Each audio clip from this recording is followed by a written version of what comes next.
Hello students.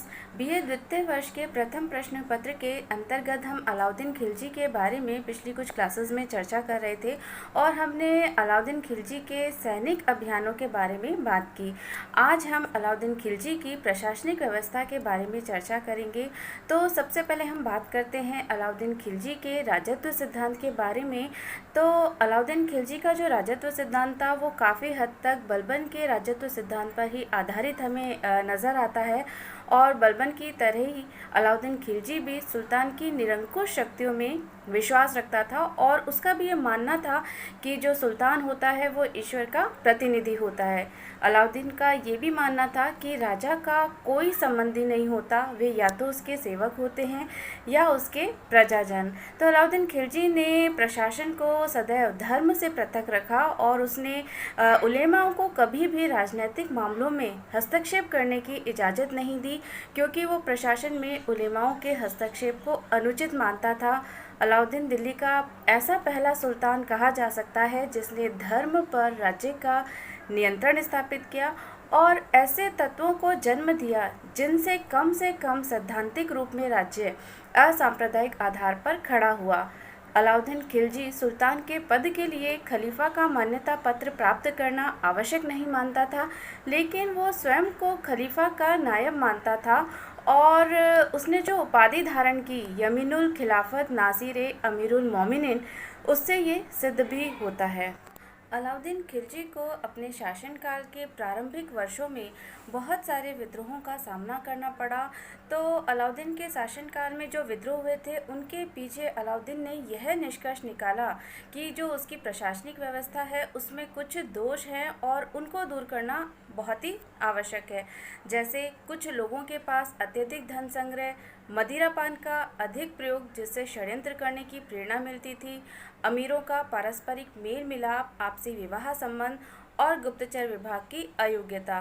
तो इन दोषों को दूर करने के उद्देश्य से अलाउद्दीन द्वारा 4 अध्यादेश जारी किए गए।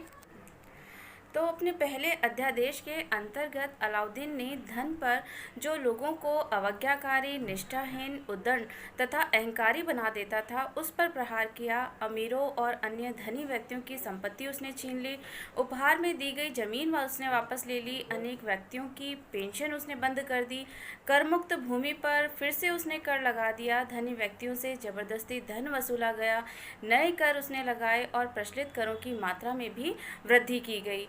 राजस्व पदाधिकारियों को उसने कठोरतापूर्वक कर वसूलने का आदेश भी दिया।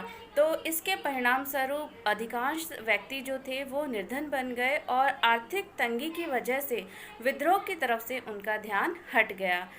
अपने दूसरे अध्यादेश के अनुसार उसने एक सुसंगठित गुप्तचर विभाग की स्थापना की और गुप्तचरों को राज्य के सभी महत्वपूर्ण जगहों पर उसने नियुक्त किया। ये गुप्तचर सुल्तान को राज्य में होने वाली हर घटना की सूचना पहुंचाया करते थे। गुप्तचरों के भय से अमीरों की जो उच्छृंखलता थी वो नियंत्रित हो गई।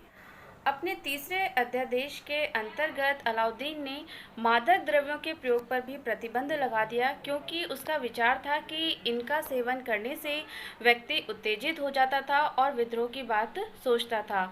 अमीरों की मद्यपान गोष्ठियों को उसने बंद करवा दिया और सबसे महत्वपूर्ण जो बात थी वो ये थी कि सुल्तान ने स्वयं ही मदिरा का सेवन करना छोड़ दिया। शराब पीने अथवा बेचने वालों को भी उसने कठोर दंड देने की व्यवस्था की। अलाउद्दीन का जो ये नियम था वो बहुत कारगर सिद्ध नहीं हो सका और इसीलिए सुल्तान को इस आज्ञा में संशोधन करना पड़ा और घरों में निजी रूप से शराब बनाने और पीने की छूट दे दी गई। अपने चौथे अध्यादेश के अंतर्गत अलाउद्दीन ने अमीरों के परस्पर मेल मिलाप, उनकी सामाजिक गोष्ठियों और समारोह पर प्रतिबंध लगा दिया। अमीरों पर कठोर पाबंदियां लगा दी गई, उनकी संपत्ति का उत्तराधिकारी स्वयं सुल्तान बन गया।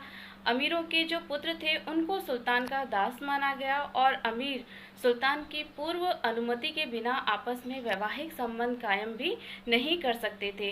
तो उसने जो अध्यादेश पारित किए, इन अध्यादेशों द्वारा सुल्तान ने अपनी स्थिति सुदृढ़ की और विद्रोही प्रवृत्तियों पर अंकुश लगाया।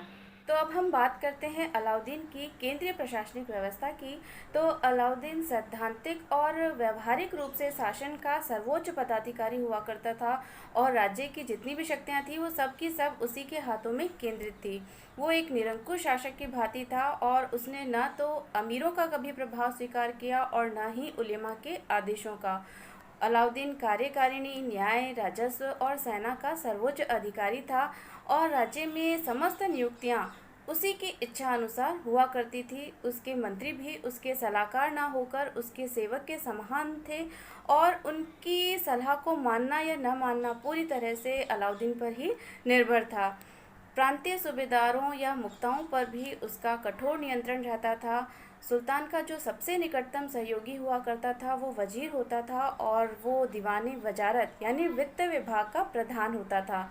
राजस्व वसूली की जिम्मेदारी उसी की थी और इसके अलावा वह अन्य मंत्रियों और विभागों के कार्यों की देखभाल भी करता था। अलाउद्दीन ने वजीर का पद अपने विश्वास पात्र सैनिक अधिकारियों को ही हमेशा सौंपा और इस पद पर उसने क्रमशः ख्वाजा खातिर, नुसरत खां, मलिक काफूर इनको नियुक्त किया और अपने कार्यों के लिए वजीर सुल्तान के प्रति उत्तरदायी होता था।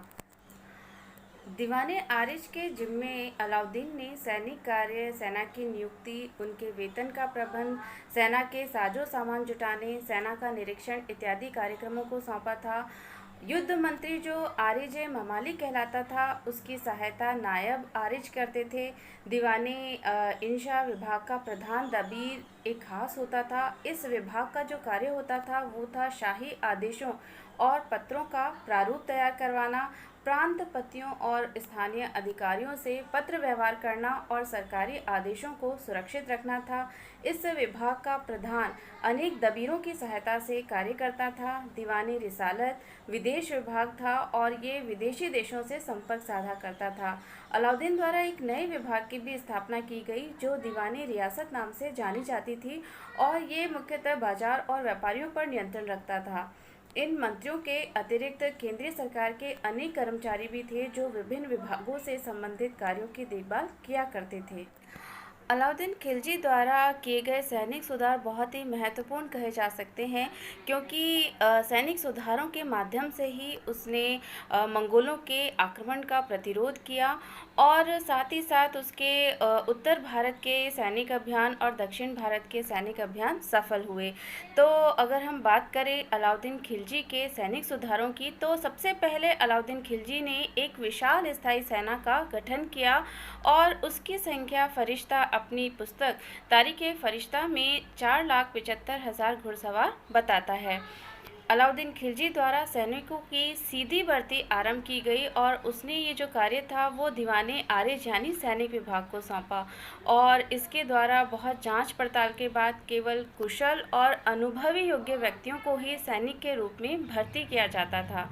अलाउद्दीन खिलजी का जो सबसे महत्वपूर्ण सैनिक सुधार कहा जा सकता था वो था घोड़ों को दागना और सैनिकों का हुलिया दर्ज करने की प्रथा प्रारंभ करना क्योंकि निरीक्षण के समय घोड़ों को और सैनिकों को दोबारा प्रस्तुत किया जाता था और ख़राब घोड़े भी उस समय प्रस्तुत कर दिए जाते थे और ये जो कार्य उसने किया इससे सैन्य विभाग में व्याप्त भ्रष्टाचार बहुत हद तक कम हो गया। अलाउद्दीन के समय सैनिकों को केंद्रीय खजाने से नकद वेतन दिया जाने लगा और बरनी के अनुसार अलाउद्दीन खिलजी द्वारा एक मर्तब यानी नियमित जो घुड़सवार हुआ करता था उसका वेतन 234 टंका वार्षिक तय किया गया, लेकिन एक दुअस्पा यानी 2 घोड़े वाले सवार को अतिरिक्त घोड़े के खर्चे के लिए 78 टंके और दिए जाते थे।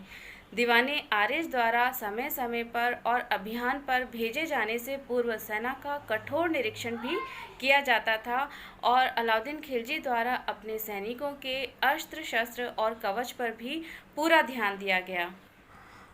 अलाउद्दीन खिलजी की न्याय व्यवस्था के अंतर्गत न्याय का उच्च स्रोत और उच्चतम अदालत सुल्तान स्वयं होता था। सुल्तान के बाद सदर जहां या काजी उल कुजात होता था और उसके नीचे नायब काजी या अदल कार्य करता था और उनकी सहायता मुफ्ती किया करते थे। अमीर दाद नाम का अधिकारी दरबार में ऐसे प्रभावशाली व्यक्ति को प्रस्तुत करता था जिस पर काजियों का नियंत्रण नहीं हुआ करता था। अलाउद्दीन खिलजी की पुलिस और गुप्तचर व्यवस्था ने भी उसके कुशल प्रशासन व्यवस्था में सहयोग प्रदान किया और अलाउद्दीन ने अपने शासनकाल में पुलिस और गुप्तचर विभाग को बहुत ही प्रभावशाली ढंग से प्रस्तुत किया। कोतवाल पुलिस विभाग का प्रमुख अधिकारी हुआ करता था और पुलिस विभाग को और अधिक सुधारने के लिए अलाउद्दीन ने एक नए पद दीवानी रियासत का गठन किया और यह व्यापारी वर्ग पर नियंत्रण स्थापित करता था। शहना और दंडाधिकारी भी पुलिस विभाग से संबंधित अधिकारी हुआ करते थे। मुहत्सिब एक तरह से सेंसर अधिकारी होता था जो जन सामान्य के आचार की रक्षा और देखभाल करता था। अलाउद्दीन द्वारा स्थापित गुप्तचर विभाग का जो प्रमुख अधिकारी होता था वो बरीदे मुमालिक होता था और उसके नियंत्रण में बहुत सारे बरीद यानी संदेशवाहक कार्य करते थे। बरीद के अलावा अन्य सूचनादाता को मुन्ही कहा जाता था और ये जो मुन्ही थे वो लोगों के घरों में प्रवेश करके गौण अपराधों को रोका करते थे और मुख्यतः इन्हीं अधिकारियों को अलाउद्दीन के बाजार नियंत्रण की सफलता का श्रेय भी दिया जाता है।